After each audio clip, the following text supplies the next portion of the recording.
जय हिंद, वंदे मातरम। मैं आकाश फिर आपका स्वागत करता हूं समाधान स्टडी के यूट्यूब चैनल प्लेटफॉर्म पर। और साथियों, डेफिनेटली आपको प्रतिदिन की तरह आज केमिस्ट्री के बहुत ही टॉप 30 क्वेश्चन मैं प्रोवाइड करूंगा। और आप सभी साथियों से चाहूँगा कि आप लोग रेगुलरली चीज़ों को फॉलो करें। और अभी जो है इसे हम लोग सेशन को स्टार्ट करते हैं। और जो भी साथी चैनल पर नया हो, चैनल को सब्सक्राइब कर ले और हमारे साथ लगातार बने रहिए। देखिए साथियों, पहला क्वेश्चन आपके स्क्रीन पर है। तो बोला गया है कि निम्न में से कौन सी अभिक्रिया में यौगिक दो या दो से अधिक घटकों में विभाजित होते हैं। यौगिक क्या होते हैं? दो या फिर दो से अधिक घटकों में विभाजित होते हैं। तो युग्मक आपका युग्मन अभिक्रिया, विस्थापन अभिक्रिया या अपघटनीय अभिक्रिया है, इनमें से कोई भी नहीं होगा। तो सभी लोग ध्यान दीजिए कि यह जो यौगिक, जब यौगिक दो या दो से अधिक जो है घटकों में विभाजित होते हैं तो उनमें कम से कम जो है एक तत्व अवस्था में होना चाहिए। तो जो आपका अपघटनीय अवस्था आपका सही आंसर होगा। क्या होगा? अपघटनीय अवस्था। अगर हमने ऑप्शन नंबर सी लगाया है तो हमारा राइट आंसर होगा, करेक्ट आंसर होगा। ये हमें ध्यान रखना है। चलिए साथियों, उसी प्रकार से नेक्स्ट क्वेश्चन की बात करें। अभिक्रिया दिया हुआ है, अभिक्रिया 2H2 अगर O से, ठीक है, H2O अगर अगर जो है मतलब एक जो है अभिक्रिया है वह टूट जाती है तो उसे क्या होते हैं? तो यह संयोग वियोजन, यह अभिक्रिया मैंने आपको बताया है। तो उपरोक्त जो अभिक्रिया होगी यह कौन सी अभिक्रिया होगी? तो यह आपका अपघटनीय अभिक्रिया होगी। कैसी अभिक्रिया होगी? अपघटनीय, मतलब एक यौगिक जो है दो भागों में टूट जाता है। एक H2 आपका H2 प्लस O2 से बना हुआ है। किससे? H2 प्लस O2 से बना हुआ है। तो ये एक भाग से जुड़कर मतलब यह क्या हो रहा है? वियोजन हो रहा है। क्या हो रहा है साथियों? यहाँ पर वियोजन हो रहा है। तो राइट आंसर क्या होगा? ऑप्शन नंबर बी हो जाएगा। साथियों, उसी प्रकार से दिए गए अभिक्रिया में क्या है? CaCO3 अगर CaO प्लस अगर H आपका O2 से क्रिया कर लेगा तो ये क्या निकालेगा? तो आपका ऑक्सीकरण अभिक्रिया या फिर आपका अपघटनीय अभिक्रिया या फिर रेडॉक्स अभिक्रिया या विकल्प ए बी दोनों ही बताएगा। तो साथियों नोट करना है, यह जो आपका क्या आपका जो है आपका ऑक्सीकरण अभिक्रिया साथ में रेडॉक्स अभिक्रिया, अगर जो है यहाँ पर बात करें सही आंसर की तो आपका डी आंसर करेक्ट होगा। ठीक है, क्या होगा? डी आंसर अभिक्रिया आपका करेक्ट आंसर होगा। ये आप लोगों को ध्यान रखना है। नेक्स्ट क्वेश्चन की बात कर लेते हैं। उसी प्रकार से क्या है नेक्स्ट क्वेश्चन? चलिए नेक्स्ट क्वेश्चन की बात करते हैं। नोट करिएगा नेक्स्ट क्वेश्चन।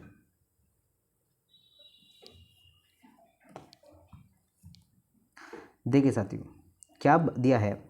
बोला गया है कि PC जो है L5 का वियोजन PCl3 और आपका Cl2 के में निम्न में से किस अभिक्रिया के कारण होता है? किस अभिक्रिया के कारण होता है? तो पहला ऑप्शन है आपका अंतराण्विक रेडॉक्स अभिक्रिया या फिर आपका अंतराण्विक रेडॉक्स परिवर्तन या फिर होगा आपका अंतराण्विक रेडॉक्स परिवर्तन। अंतराण्विकीय रेडॉक्स परिवर्तन या उपरोक्त में से कोई भी नहीं होगा। तो उपरोक्त अभिक्रिया में एक यौगिक ऑक्सीकृत व अपचयन दोनों होता है।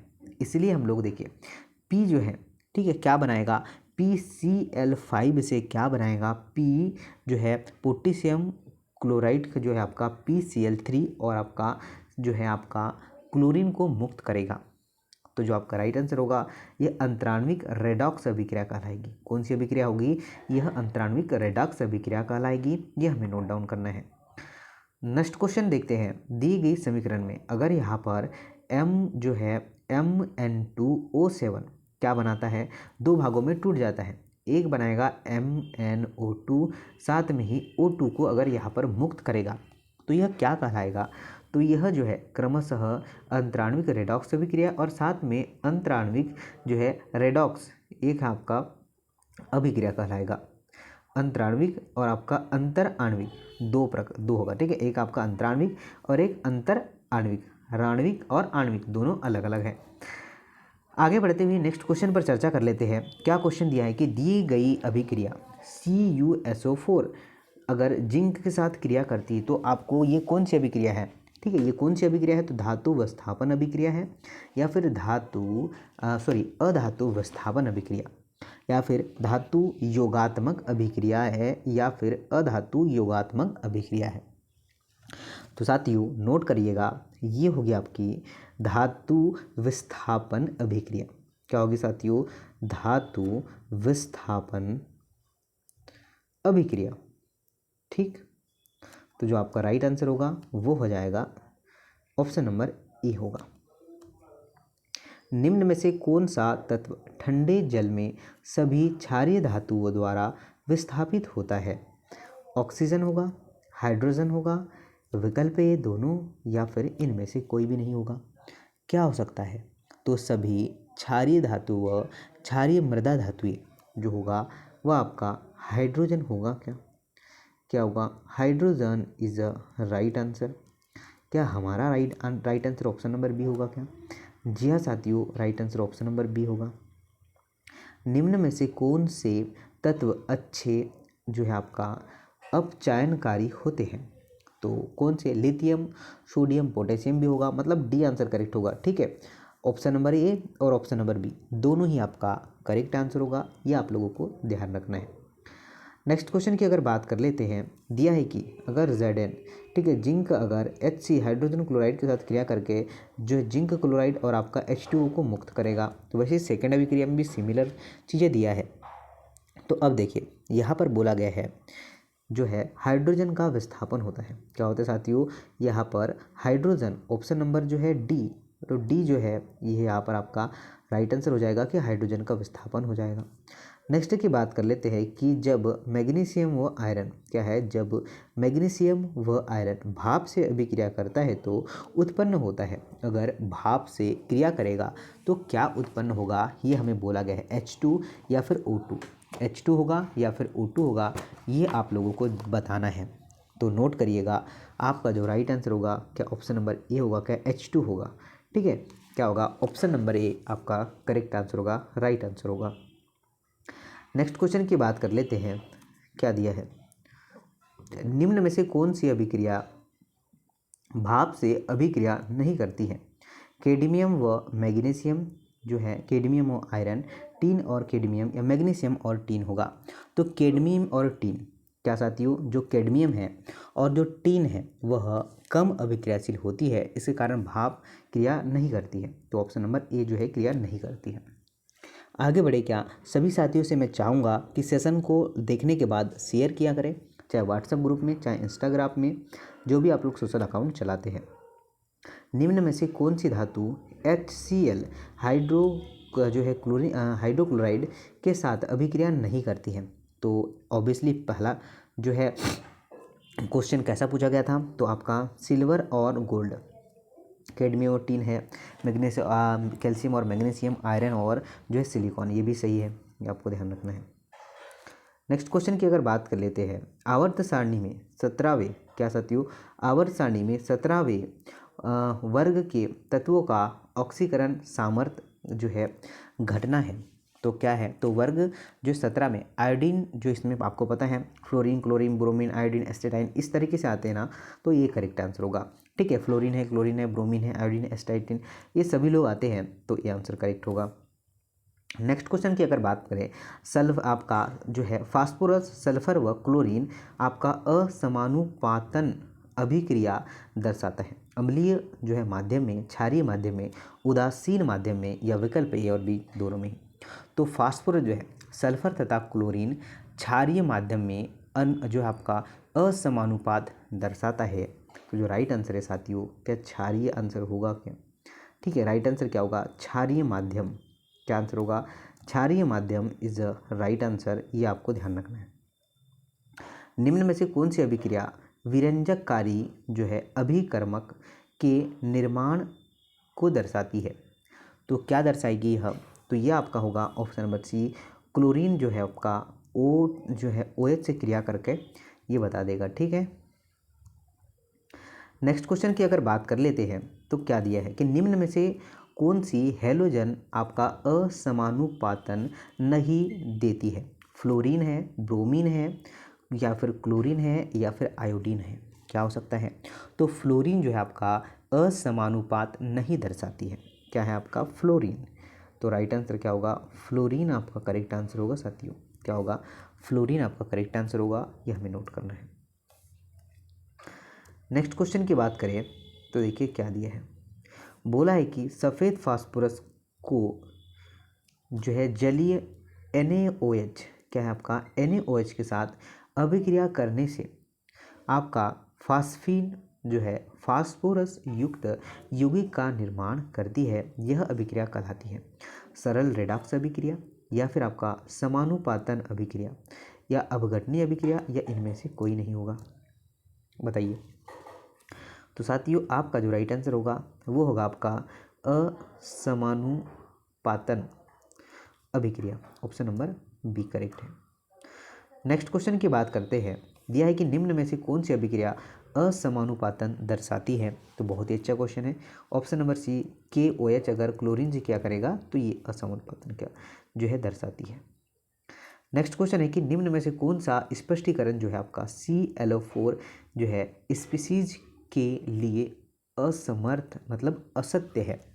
तो कौन सा होगा, तो ऑप्शन नंबर ए ही आपका क्या जो है आपका ClO4 स्पीसीज असमानुपातन दर्शाता है। ये ऑप्शन नंबर ए गलत है। नेक्स्ट की बात करते हैं। निम्न अभिक्रिया किसका उदाहरण है।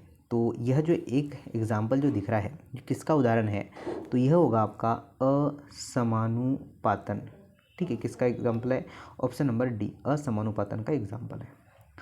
सल्फर क्रोमियम नाइट्रोजन को ऑक्सीकरण संख्या क्रमशः क्या होगी, तो +6 है, +6 है और +5 है साथियों। सी आंसर आपका करेक्ट होगा। क्या होगा, सी आंसर आपका करेक्ट होगा। ये आप लोगों को ध्यान रखना है। नेक्स्ट क्वेश्चन की अगर बात करें तो यदि अभिक्रिया अम्लीय माध्यम में संपन्न होती है तो समीकरण के संतुलन के लिए किसका उपयोग किया जाएगा। H+ आयंस का, OH नेगेटिव आयंस का, H- आयंस का, या O2 आयंस का। तो क्या राइट आंसर होगा, H+ आयंस का। ठीक है, क्या राइट आंसर होगा, H+ आयंस का। ऑप्शन नंबर क्या है आपका जो है ए करेक्ट है। नेक्स्ट क्वेश्चन है साथियों, दिए गए जो है संतुलन मतलब असंतुलित अभिक्रिया में आपको बताना है कि कौन सा ऑक्सीकृत होगा। तो Fe या क्या ऑक्सीकृत होगा ये हमें बताना है। तो यहाँ पर Fe ही क्या होगा, Fe2 जो है ऑक्सीकृत हो जाएगा। तो ये आपका option number A correct answer है। अम्लीय माध्यम में जो आपका Cr2 और O7 को जो है CrO5 में H2O2 परिवर्तित करता है, जिसमें 2 जो है बंद है। तो आपको बोला है इसका जो है ऑक्सीकरण अवस्था आपसे बोला गया। अगर इसकी ऑक्सीकरण अवस्था की बात करें तो +6 होगी। कितनी होगी साथियों, +6 होगी। ये हमें ध्यान रखना है। नेक्स्ट है कि अर्ध अभिक्रियाओं के संदर्भ में सही स्पष्टीकरण का चयन आपको करना है। तो सही स्पष्टीकरण की बात करें तो क्या आंसर होने वाला है, तो साथियों क्रोमियम जो है क्या है आपका अपचयित होता है। ऑप्शन नंबर डी करेक्ट है। क्या होगा, क्रोमियम अपचयित होता है। ये आपका बिल्कुल करेक्ट आंसर हो जाएगा। क्या सभी लोगों ने यही लगाया क्या, चलिए वेरी गुड साथियों, अगर यही आंसर लगाया होगा तो। नेक्स्ट की बात कर लेते हैं। बोला गया है कि अर्ध अभिक्रियाओं में आवेश को संतुलित करने के लिए एक और निम्न में से कौन सा भाग जो है जोड़ा जाता है। प्रोटीन, हाइड्रोजन, ऑक्सीजन, या फिर इलेक्ट्रॉन। क्या है, आवेश को संतुलित करने के लिए अर्ध अभिक्रियाओं में एक और इलेक्ट्रॉन जोड़ा जाता है। तो क्या होगा, इलेक्ट्रॉन आपका राइट आंसर होगा। क्या होगा, इलेक्ट्रॉन इसका बिल्कुल सही आंसर है। ठीक है साथियों, ऑप्शन नंबर डी करेक्ट है। नेक्स्ट की बात करते हैं। आयनिक समीकरण में आपको बोला गया है कि x का मान जो x है इसका मान क्या होगा। अगर x की मान की बात करें तो साथियों ये होगा आपका 2 होगा। क्या होगा, 2 होगा। ये हमें ध्यान रखना है। नेक्स्ट क्वेश्चन पर चर्चा करेंगे कि नेक्स्ट क्वेश्चन क्या है। पोटेशियम जो है क्लोरेट ऑक्जेलिक अम्ल व सल्फ्यूरिक अम्ल के मिश्रण को गर्म किया जाता है। तो अभिक्रिया के दौरान कौन से तत्व में ऑक्सीकरण संख्या में अधिकतम परिवर्तन होता है। तो अधिकतम अगर परिवर्तन की बात करें तो साथियों क्लोरीन होगा इसका सही आंसर। जब पोटेशियम क्लोराइड को क्या होगा आपका ऑक्जेलिक अम्ल व सल्फ्यूरिक अम्ल के विलयन में गर्म किया जाता है तो जो है आपका क्लोरीन क्या होगा परिवर्तित हो जाता है। नेक्स्ट क्वेश्चन है आपका कि निम्न में से किस अभिक्रिया रासायनिक अभिक्रिया पर विचार आपको करना है। तो इस पर अगर विचार हम लोग करेंगे तो ये बनाएगा आपका आई जो है वह I2 बनाएगा। समझ गए आप लोग, ऑप्शन नंबर बी करेक्ट है। नेक्स्ट क्वेश्चन है रेडॉक्स अभिक्रिया में ऑक्सीकारी या फिर आपका अपचयनकारी के सामर्थ्य का निर्धारण किया जाता है योगात्मक अभिक्रिया द्वारा, अपघटनीय अभिक्रिया द्वारा, या फिर आयन विस्थापन विधि द्वारा, या फिर जो है अनुमान विधि द्वारा। तो रेडॉक्स अभिक्रिया में ऑक्सीकारी जो है अपचायक के सामर्थ्य का जो है निर्धारण रेडॉक्स संवेदन सूचक का उपयोग करते हैं और जो आपका अनुमापन के आधार पर किया जाता है। तो क्या होगा आपका जो राइट आंसर होगा अनुमान विधि द्वारा। ठीक है, अनुमान विधि द्वारा ऑप्शन नंबर डी करेक्ट है। नेक्स्ट क्वेश्चन है कि अम्ल क्षार प्रक्रम के अनुमापन में एक विलयन का सामर्थ्य अन्य विलयन के सापेक्ष ज्ञात करने के लिए उपयोग किया जाता है हाइड्रोजन पेरोक्साइड सूचक, या फिर पीएच जो है आपका संवेदक सूचक, या पीओ जो है 4 सूचक, या इनमें से कोई भी नहीं होगा। तो क्या आंसर आप लोग लगा पाएंगे साथियों, बताइए। तो अगर आप सभी ने ठीक है, अगर आप सभी ने पीएच जो है संवेदक सूचक आंसर लगाया है तो आपका राइट आंसर हो जाएगा। नेक्स्ट क्वेश्चन की बात करते साथियों KMnO4 के विलयन में अगर आपका MnO4 जिसमें ठीक है किसके भांति कार्य करता है, प्रेरित सूचक के, स्वतः सूचक के, या फिर स्वतः प्रवर्तित सूचक के, या फिर होगा आपका इनमें से कोई भी नहीं। तो क्या आंसर होगा, तो रेडॉक्स जो है अनुमापन के अभिकर्मक स्वयं का क्या करते हैं रंग तीक्ष्ण हो जाता है। तो यह जो आपका स्वतः सूचक के ऑप्शन नंबर बी करेक्ट होने वाला है। नेक्स्ट क्वेश्चन की बात करें जो है R2O7 स्वतः सूचक नहीं, परंतु अगर स्वतः सूचक नहीं है परंतु यह सूचक पदार्थों में ऑक्सीकृत हो जाता है, सूचक पदार्थों में ऑक्सीकृत हो जाता है। बी आंसर करेक्ट होगा। क्या होगा साथियों, ऑप्शन नंबर बी करेक्ट है। नेक्स्ट की बात करते हैं जब आपका Cu जो है ठीक है कॉपर की बात कर रहे हैं, आयनों की अभिक्रिया 2 आयोडाइड आयन के साथ करने पर तीव्र नीला रंग प्राप्त होता है, तब जब जो है स्टार्च को मिलाया जाता है तो निम्न में से कौन सा नीला रंग को क्या हुआ है विलुप्त कर देता है। तो नीले रंग को कौन विलुप्त करेगा साथियों, तो ये H2O3 नीले रंग को क्या करेगा विलुप्त कर देगा। आपका ऑप्शन नंबर सी करेक्ट है। नेक्स्ट देखिए क्या है, नेक्स्ट क्वेश्चन है साथियों कि जब कॉपर सल्फेट विलयन में जिंक और कॉपर की ओर स्थानांतरित होता है तो ऊर्जा अवशोषित होती है या फिर उत्सर्जित होती है, या फिर अभिक्रिया में उपयोग में नहीं होती है, इनमें से कोई नहीं होगा। तो साथियों क्या होगा, यह उत्सर्जित होती है। क्या होगी, उत्सर्जित होती है। तो राइट आंसर क्या है, बी करेक्ट है।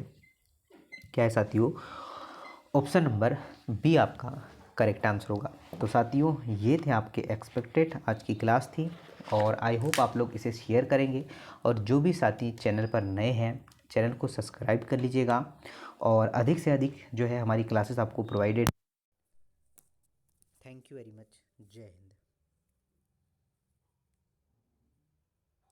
और साथियों एक विशेष सूचना बता दूं मैं आपको कि ये जो केमिस्ट्री की क्लास है ये साथियों आपका 8 बजे से लेकर ठीक है आपका जो है 9:30 तक, इसमें आपका एक क्लास बायो की रहेगी मॉर्निंग में और एक केमिस्ट्री क्लास तो कल से आपके समक्ष लाइव आने वाली है, तो इसे ज़रूर देखिएगा। कल से हम आपके समक्ष मॉर्निंग 8 बजे से लाइव मिलने वाले हैं, तो मिलते हैं मॉर्निंग 8 बजे। ये आपको विशेष सूचना है, इसे आप लोग को ध्यान रखना है ताकि आप लोग क्लास की मॉर्निंग क्लास को मिस ना करें।